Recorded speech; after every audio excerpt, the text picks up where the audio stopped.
আদালতে মামলা হয়েছিল এবং মামলার একটি দীর্ঘ শুনানি হয়েছিল। শুনানির পরে জাজমেন্ট রিজার্ভ ছিল এবং আগামীকাল সেই মামলাগুলি লিস্টে এসছে। আশা করি আগামীকাল এই মামলার জাজমেন্ট আমরা পাবো। রাজ্যের তরফ থেকে এডুকেশন ডিপার্টমেন্ট একটি নোটিফিকেশন দেয়, একটি স্কিম চালু করে, যেখানে দেখা গেল এই স্কিমের বেনিফিশিয়ারি হিসাবে রাখা হয়েছে গ্রুপ সি এবং গ্রুপ ডিতে যারা চাকরি হওয়া হয়েছেন তাদেরকে। তারা মাসিক 25,000 এবং 20,000 টাকা পাবে। যারা গ্রুপ সি ক্যান্ডিডেট তাদেরকে 25,000 টাকা দেওয়ার কথা বলা হয়েছে এখানে, এবং যারা গ্রুপ ডি ক্যান্ডিডেট তাদেরকে 20,000 টাকা দেওয়ার কথা বলা হয়েছে এখানে। এই স্কিম চালু হওয়ার ফলে তারা সেখানে দেখিয়েছে কিছু কারণ, সেখানে বলেছে যে মানবিকতা বা হিউম্যানিটেরিয়ান কারণ দেখানো হয়েছে, যে যারা হঠাৎ করে লাইভলিহুড হারাচ্ছে তাই জন্য এই স্কিম চালু করা। এই স্কিম চালু করার ক্ষেত্রে কিছু আইনি জটিলতা আছে, যেমন সুপ্রিম কোর্ট যেহেতু এখানে বলে দিয়েছে যে তাদের চাকরি কোনোভাবেই থাকতে পারে না, তারপরেও কিন্তু রাজ্য সরকার এরকম একটি স্কিম নিয়ে আসে, যেটা কিন্তু সুপ্রিম কোর্টের যে নির্দেশ ছিল এবং হাইকোর্টের যে নির্দেশ ছিল, কলকাতা হাইকোর্টের যে নির্দেশ ছিল, সেটার কিন্তু সম্পূর্ণ পরিপন্থী। এছাড়াও যদি হিউম্যানিটেরিয়ান গ্রাউন্ড বা মানবিকতার গ্রাউন্ড দেখতেই হয়, তাহলে কিন্তু যারা ধরুন বেকার বা ধরুন এই দুর্নীতির কারণে যারা চাকরি পেল না, তারাও কিন্তু আর্থিকভাবে ভীষণভাবে সমস্যার সম্মুখীন রয়েছে।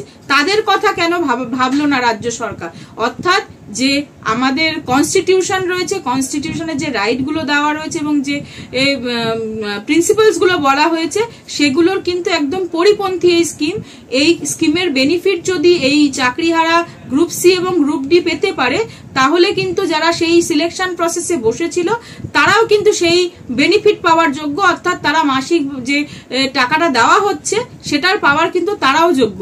এসএসসি মামলায় হাইকোর্ট এবং সুপ্রিম কোর্টের নির্দেশে 4টি সিলেকশন প্রসেসে পুরো প্যানেলটাই বাতিল বলে ঘোষণা করা হয়েছিল, এবং এই সিলেকশন প্রসেস বাতিল ঘোষণা হওয়ার পরে পর্ষদের বা বোর্ডের তরফ থেকে একটি অ্যাপ্লিকেশন করা হয়, মিসলেনিয়াস অ্যাপ্লিকেশন করে একটি প্রেয়ার রাখা হয় সুপ্রিম কোর্টের কাছে। সেখানে বলা হয়েছে যে যারা আনটেন্টেড ক্যান্ডিডেট আছে, এখনো পর্যন্ত চিহ্নিত হয়নি টেন্টেড বলে, তাদেরকে যাতে স্কুলে যাওয়ার অনুমতি দেওয়া যায় যতদিন না নতুন করে সিলেকশন প্রসেসটা কমপ্লিট হচ্ছে, এবং এই এডুকেশন সিস্টেম যাতে ভেঙে না পড়ে তার কথা মাথায় রেখে। পরবর্তীতে সেই অ্যাপ্লিকেশনটি যখন শুনানিতে আসে, তখন কিন্তু সুপ্রিম কোর্ট সেই প্রেয়ার গ্রুপ সি এবং গ্রুপ ডির ক্ষেত্রে কিন্তু খারিজ করে দেয়। তার কারণ হিসাবে কিন্তু সুপ্রিম কোর্ট স্পষ্টভাবে বলেছিল যে যেহেতু এখানে করাপশনের পরিমাণ যেটা ছিল সেটা হিউজ, সেই জন্য সেই প্রেয়ারটা কনসিডার করা যায়নি, তাই জন্য তাদের কিন্তু স্কুলে যাওয়ার অনুমতি দেয়নি। তাদের যে চাকরি যাওয়ার যে নির্দেশটি ছিল সেটি কিন্তু বহালই ছিল।